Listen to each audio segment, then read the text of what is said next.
donc, avec la loi C-36, depuis qu'elle est sortie, tu es considéré criminel. Tu es vu comme une criminelle aux yeux de la loi et surtout aux yeux de la population. C'est ça qui me dérange encore plus. Ah, oui, tout à fait. Moi, C-36, je suis passé... J'avais un travail pour moi, c'est un travail, écoute, je fais un travail de terrain, admettons. Pour moi, c'est un travail... Moi, je travaille avec du monde, des êtres humains qui ont des émotions. Comme je disais auparavant, oui, on est une entreprise, il y a des règlements et tout ça. Mais je travaille avec des humains. Hein? On parle de ressources humaines, je travaille avec des humains. Ces humains-là, ils ont des émotions, hein, comme tout être humain. Puis, bon, peut-être le côté protecteur, parce que, ne veux pas, tu as un certain âge, tu as une certaine expérience, tu es prêt sur ton aile. Tu es là aussi pour les écouter. Bon, un employé normal qui travaille dans un bureau. Ouais. Il a quelque chose à dire, va aller son patron, le patron qui est disponible, va dire, bon, j'ai un rendez-vous, je vais te parler de quelque chose. Mais c'est la même chose ici, là. On parle des travailleurs du sexe, là, ils ont des émotions, c'est des êtres humains. S'ils ont un problème, s'il y a quelque chose qui Et va voilà. pas ici, Un établissement, elles viennent vous en parler, puis... et voilà, elles s'épanchent. Oui, ils s'épanchent. Des gens qui ont des émotions, c'est des êtres humains. Mais là, la loi C-36. Bon, moi, je suis gérante d'un établissement. Ouais. C'est mes petites filles, on ne se le cachera pas, c'est mes petites filles. On apprend à les connaître avec les années, ça se confie à toi.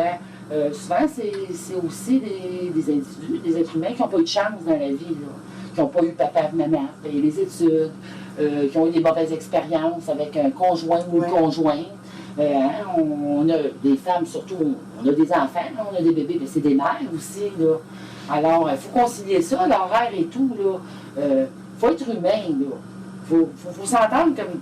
On est comme le commun des mortels. Là. On est comme tout le monde. On est jugé. Oui, depuis la C-36, il y a eu une chasse aux sorcières. En plus, on revient à ça, on criminalise le client, mais on criminalise qui? On criminalise moi. Le chauffeur, la réceptionniste, tout le monde, en fait. Sauf, on ne criminalise pas la TDS, mais tout ce qu'il y a autour. Tout ce qu'il y a comment autour. on peut travailler? Tout ce qu'il y a autour, on criminalise autour d'elle, tout ce qui va y apporter, c'est peut l'aider, en fait. Réconfort, aide, protection. Hein? En criminalisant tout ce beau monde-là, bon, ce que ça a apporté aussi, réduction de clientèle. Tu criminalises le client. Le client, il a peur, là, lui. Lui, il se voit le balai. Tu as des hommes mariés, tu as des hommes en vue qui ne veulent pas se faire voir. Hein? On parle d'anonymat. Hein? Je ne veux pas me faire arrêter. Donc, baisse de clientèle. Baisse de clientèle, baisse de revenus. Baisse de revenus pour l'établissement, pour les TDS aussi. Oui. À ce moment-là... Puis il y a un malaise créé de l'autre côté chez le client qui n'est pas capable de venir aussi nécessairement chercher son service aussi adéquatement qu'il était capable de le faire avant. Au niveau de l'accessibilité, parce qu'il y a une peur. C'est comme si je suis vue, si je suis arrêtée, voilà. Quoi que ce soit. Voilà, là. Fait que là-dedans, tout le monde y perd. Tout le monde y perd, là. Pourquoi on veut protéger la TDS? Tu la protèges pas. Je m'excuse. C'est ce qu'on essaie de dans la merde. C'est ça, tu la mets dans la rue. OK. Baisse de revenus, on fait quoi, là? La fille qui a une famille à faire. Maman, qui a 2-3 enfants, là, qui ne peut pas compter sur des pensions alimentaires ou père existant, où il n'y a pas de famille, il n'y a pas de support. Elle n'a rien, là. C'est important, ce revenu-là qu'on parle là, pour eux autres. Puis tu leur ôtes la sécurité, tu leur ôtes la protection, tu leur ôtes un revenu, tu les mets dans la rue.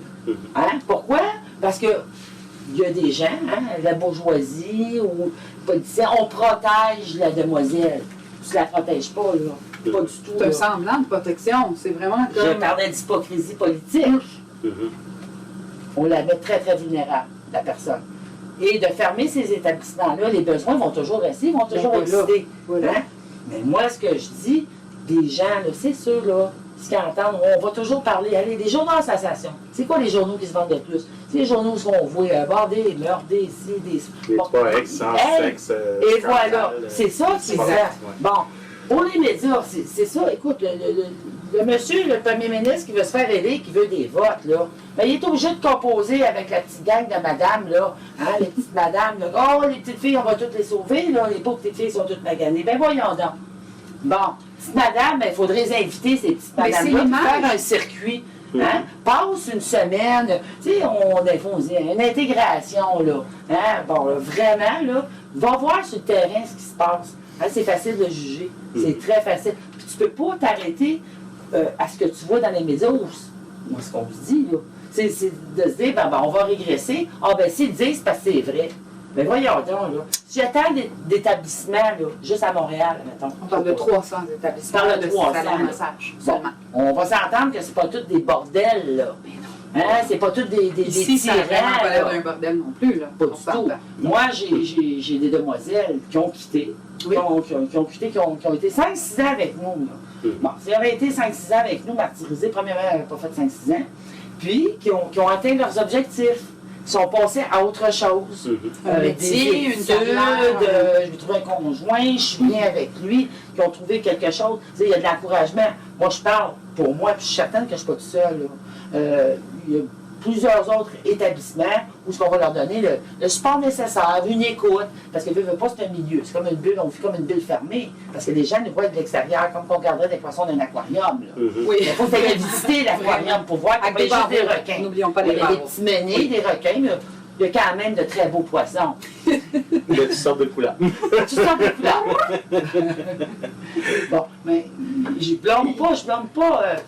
C'est sûr, dans les médias, ce qu'ils propagent, vont propager quelque chose. Quelqu'un qui ne connaît pas le milieu, il ne sait pas c'est quoi. Ben, il va s'arrêter au cas isolé qu'on Et nous montre, voilà. le gros drame, puis tout ça, mais on nie pas ça, on nie pas que ça existe. Les gens Mais- ont tendance à généraliser. Mais moi, j'aimerais ça que tu me dises de ton expérience. On parle toujours que dans le milieu, c'est 80% des TDS qui sont sous l'emprise de proxénètes. Bon, Ça a Selon du bon ton sens. expérience à toi, est-ce aucun que sens, c'est possible? aucun sens.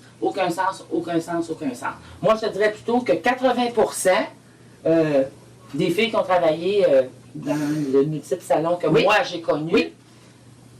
aucune influence de quelque sorte, il n'y a pas de pimp là-dedans. C'est des filles que d'eux-mêmes, je veux C'est pas le travailler. crime organisé qui est venu les Pas implanter du tout, là, pas du tout, pas du tout. Ils sont là par choix. OK. Pour les motivations qu'on avait eues, Mhm. peu importe les motivations, hein, on ne demande pas ça. Nous, on s'assure, d'avoir l'âge légitime. Oui. Et puis bon, a besoin de travailler, peu importe, ils ne sont pas forcés. Est-ce que c'est déjà arrivé que vous avez eu une fille qui était poquée, qui avait l'air maganée ou qui avait Il y en l'air a eu. pimpée ou qui Il y en- avait l'air il y en a eu. vraiment... Je prise, partirais ça? de dire qu'il n'y en a pas, là. OK. J'en ai vu. Qu'est-ce que vous faites dans ce J'en ai vu. En général, ils ne restent pas. Mhm. Il reste pas. Parce qu'il y a quelque chose qu'il ne faut pas oublier. Quand même, tu vas prendre un établissement X, Y. Oui. OK? On a quand même des standards que, en général, c'est pas mal la même chose. Oui. Nonobstant le fait que c'est pas vrai que c'est pimpé, que c'est tout le crime organisé, Mhm. c'est pas vrai, ça, c'est pas c'est ce qu'on veut géré dire, là. là-dessus. Que c'est vraiment eux qui Puis, ont des il y a peut-être, je vais faire un bémol là-dessus, parce que si on se reporte à quelques années en arrière, Oui. si on parle des établissements de danseuses Mhm. ou l'escorte, souvent, ça a été plus ce qui disait. Je pense que c'est populaire, parce qu'encore là, c'est une mauvaise perception de dire ah, c'est tous des gangs criminalisés qui Mhm. gèrent ça et Ouais. tout. Bon, oui, il peut y avoir des territoires, quoi que ce soit, mais qui va dire que. Il y a des danseuses qui sont là parce qu'ils veulent bien danser.